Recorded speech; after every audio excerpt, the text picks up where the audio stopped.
Sidang Jumat yang dirahmati oleh Allah.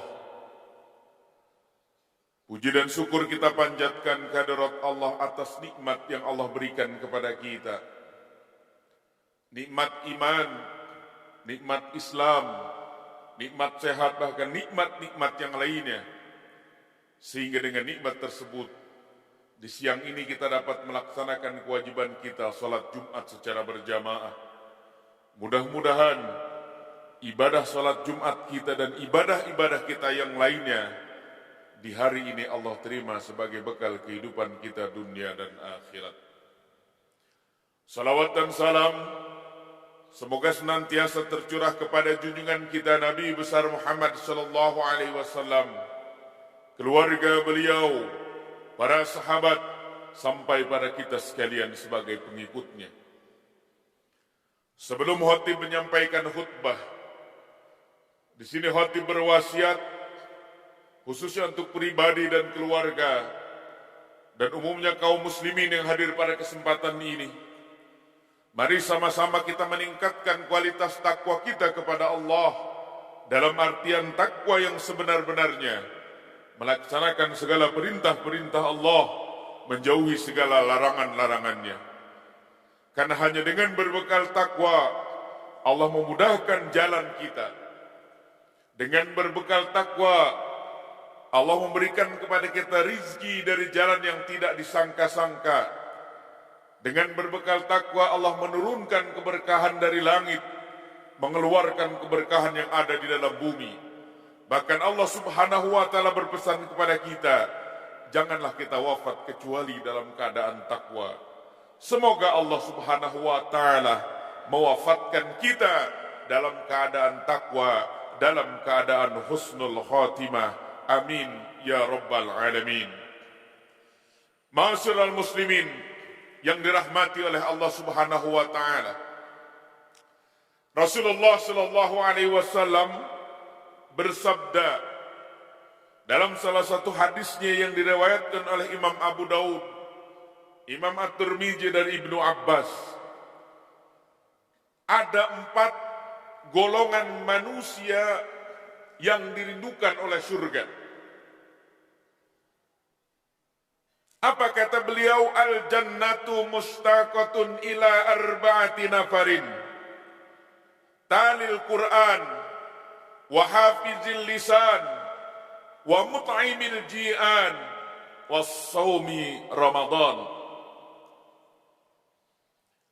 Yang pertama kata Rasulullah, ada 4 golongan manusia yang akan dirindukan oleh surga.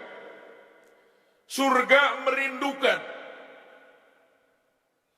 Mari kita analogikan ketika kita berangkat dari rumah, kemudian kita bekerja, atau kita berada di tempat lain, kemudian istri kita, keluarga kita mengabarkan kepada kita bahwa kita dirindukan oleh anak kita, dirindukan oleh istri kita, dirindukan oleh keluarga kita. Begitu senangnya kita. Bagaimana kalau surga yang merindukan kita? Siapa yang dirindukan surga? Yang pertama kata Rasulullah, talil Quran, orang yang senantiasa membaca Al-Quran.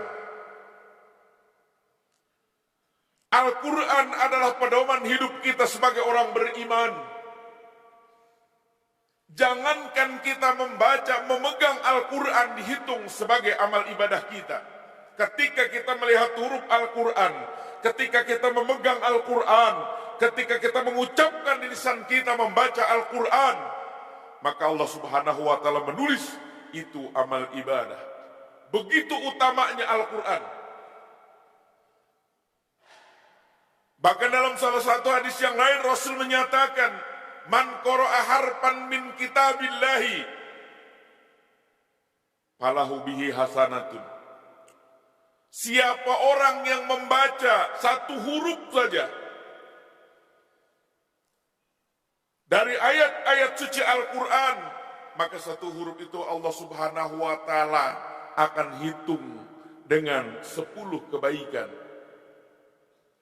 Man qara'a harfan min kitabillahi falahu bihi hasanatun wal hasanatu bi asyri amsalihha. La aqulu alif lam mim, aku tidak berkata alif lam mim harfun itu satu huruf. Walakin akan tetapi al alifu harfun, alif satu huruf. Wal lamu harfun, lam satu huruf. Wal mimu harfun, mim satu huruf. Kalau kita membaca alif lam mim, sudah 30 rahmat yang Allah turunkan kepada kita.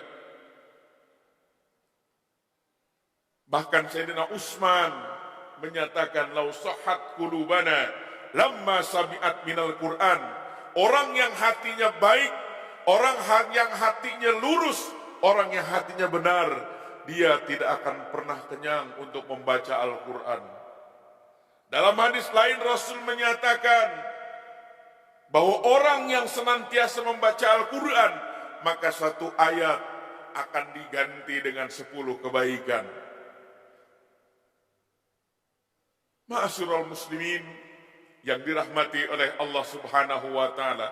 Oleh karena itu, ketika kita mengaku beriman kepada Allah, kita mengaku beriman kepada Al-Qur'an, maka Al-Qur'an senantiasa menjadi teman kita dimanapun kita berada. Jangan kita lewatkan kecuali kita membaca Al-Qur'an. Kemudian yang kedua, orang yang dirindukan surga. Wahafizil lisan, orangnya menjaga lisannya, menjaga lidahnya. Suatu saat Luqmanul Hakim dipanggil oleh tuannya. Kata tuannya, wahai Luqmanul Hakim, baik tuan, kesini kamu. Ada apa tuan? Coba kau ambil 1 ekor kambing kemudian kau sembelih. Kau ambil mana yang terbaik dari hewan kambing ini. Disembelihlah kambing tersebut. Kemudian diberikan kepada Luqmanul Hakim, kepada tuannya, lidahnya. Kemudian tuannya memerintahkan kau potong, kau sembelih 1 lagi. Kau ambil mana yang terbaik, mana yang terburuk. Kemudian disembelih, diambil oleh Luqmanul Hakim, diberikan kepada tuannya adalah lidahnya.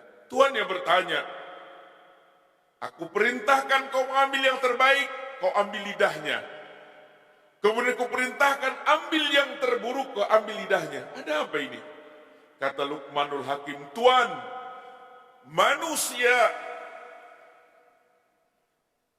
apabila ia menjaga lisannya yang terbaik, maka dia menjadi manusia yang terbaik.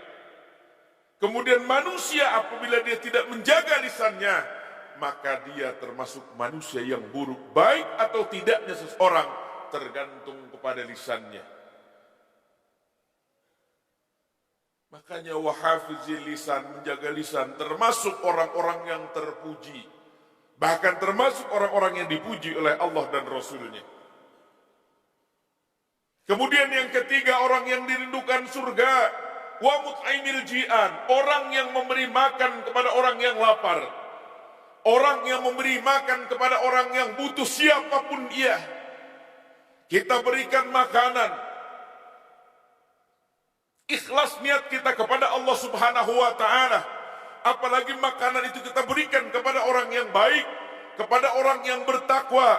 Dari makanan itu dia bisa beribadah kepada Allah Subhanahu wa ta'ala. Maka kebaikan-kebaikannya akan selalu Allah berikan. Man sanna sunatan hasanatan falahu ajruha wa ajru man amila biha ila yaumil qiyamah. Siapa orang yang memberikan kebaikan, kemudian orang lain melakukan kebaikan tersebut, maka pahalanya akan Allah alirkan sampai nanti di yaumil qiyamah. Kemudian yang keempat, orang yang dirindukan oleh surga adalah orang yang senantiasa melaksanakan ibadah saum di bulan suci Ramadan. Kita setiap tahun melaksanakan puasa di bulan suci Ramadan dengan penuh keikhlasan. Puasa Ramadan yang diwajibkan oleh Allah Subhanahu wa ta'ala. Tetapi keagungan dari kita melaksanakan puasa di bulan suci Ramadan termasuk orang-orang yang dirindukan oleh surga. Jadi 4 golongan manusia yang sangat dirindukan oleh surga. Yang pertama, orang yang senantiasa membaca Al-Quran. Yang kedua, orang yang senantiasa menjaga lisannya. Yang ketiga, orang yang senantiasa memberi makan kepada orang yang lapar, kepada orang yang butuh. Yang keempat, orang yang melaksanakan ibadah saum di bulan suci Ramadan. Dan empat ini harus berjalan bersamaan. Karena wow di sini wow atau mutlak jamak.